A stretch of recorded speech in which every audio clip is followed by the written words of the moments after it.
Dry time, YouTube. Alright, let's see how this is going. So, I can't wait to get into a better position to present my videos. So I'm just coming out with what comes to my mind, and I'm just doing my stuff. So here how this is my take on this. First of all,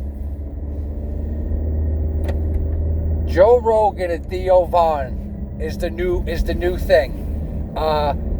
Theo kind of said, so how long is Israel going to make, you know what he said. How long before Israel attacks us or kills us or something? And Joe Rogan is got the awkward grin, no eye contact, looking down, definitely, hurrying through the question, like kind of like weight deflection, you would say. He dipped on it. He ducked on it. He's jiu-jitsu.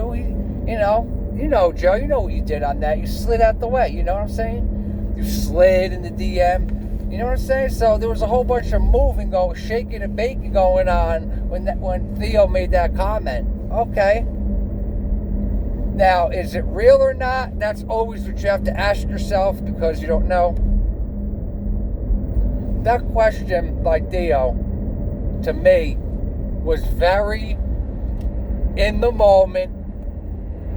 Let's just be honest with ourselves with this, okay? That was an in the moment. They're comfortable with each other. Bam. That's out of the mouth comes the abundance of the heart. Unless they're following a script or he's following something for that show, if it's free willy-nilly, then that biblical line that I gave you, that scripture right there, could definitely be in effect. But let's just go with the fact that he said that genuinely. Joe's reaction answers that question. So we don't need to kind of like go on that. We could get past that. We could just talk about what he actually asked, and that's amazing. Like, they got us by the balls that much that they got us by the balls that much that's the question.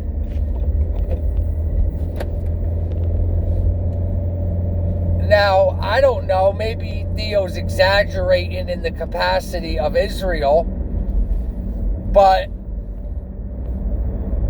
if anybody thinks that Mark Levin, because he talks like this, if anybody ever listened to him lately, you would hear the rhetoric coming out of that guy's mouth.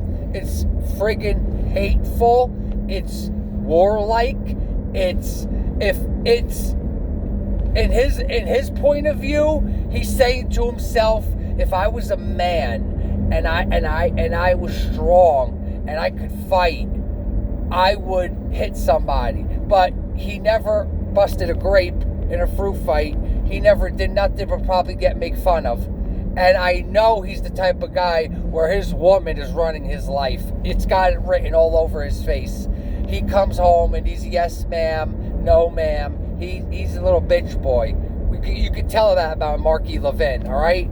But you could tell by his rhetoric that they got some type of swag and some type of cockiness, because they feel even threatened that we're even talking about it. So for Theo to even pose that question and listen to the rhetoric of Mark Levin, like, you would have to think something's coming. Plus, they're vindictive, evil people. They made beepers that blew people up 10 years in advance. They made the people have them. And then 10 years later is when they detonated it. Who knows what they're doing to our country? And at the right time, they're going to friggin' do something to it. Who knows? This is why you got to believe in Jesus, because it's like, How else could you fight this beast system besides being with Jesus and politically going out and involving yourself in fighting politically, like Nick Fuentes has said, Alex Jones has said, to get involved politically, the animated contest of liberty, which Thomas Jefferson, I think, is his quote. So, for Theo to ask that question, and Mark Levin's rhetoric, along with Shapiro's disdain for the country, and this isn't a Jew thing where I hate Jews, anti-Semitic, like, I'm not. God blessed me and raised me, and I grew up in an environment where I was around everyone. I was around the Hasidic Jews, regular Jews, black people, the bad side of black people, the good and bad side of the Jewish people, Puerto Ricans and all types of Spanish people, good and bad, Italians, good and bad, Irish, good and bad, whoever I didn't mention, good and bad. So I grew up in that melting pot. Remember, that was the liberal talking point as you were flooding the country in with your illegal immigrants and your changing of our culture. That talking point then was tolerance. Remember tolerance way back then? Well, I didn't forget. So during that time, during tolerance, I was becoming familiar with these racial groups and knowing who's good and bad, and that's just how it was. Yeah, during the 90s and prior, there was neighborhoods where people kind of stuck to their own, and I kind of missed that because everyone had their own identity. You could go in any neighborhood to get any food. Now they're ruining our whole country. That's why Americans need to wake up, black and white. Okay, so let's just say that we need to wake up and... Oh, there's a thing on the... There was a light on the thing. We need to wake up. I'm sorry, guys, for that. I lost my train of thought. But the point is, let's take it back. I know I was on something, but I lost my thought when something popped on my screen. The rhetoric from Levin and Shapiro, them hating the country, the tolerance thing, and then so I got to see good and bad in people. So I'm not this anti-somebody. No, I'm not. I went to a Christian retreat, and there was a Puerto Rican guy who ran the house.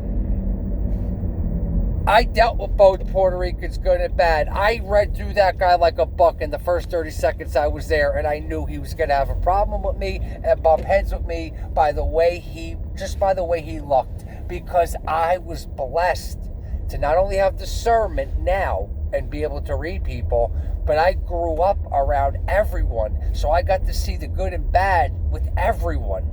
So it's easy. Shapiro, Levin, and whoever's with that ilk that happens to be Jewish, I know that type. And who's with that ilk and who's not Jewish, I know that ilk too. And at the end of the day, that ilk is ill and trash scum, treasonous, and should be hung for usurping our Constitution and having a treasonous mentality that we have to get involved in foreign entanglements. John Birch, the Constitution, the Bill of Rights, freedom, liberty, not the Republican Party, not the Democrat Party. No, that's not what nobody's talking about here. It's America first, and it's America only.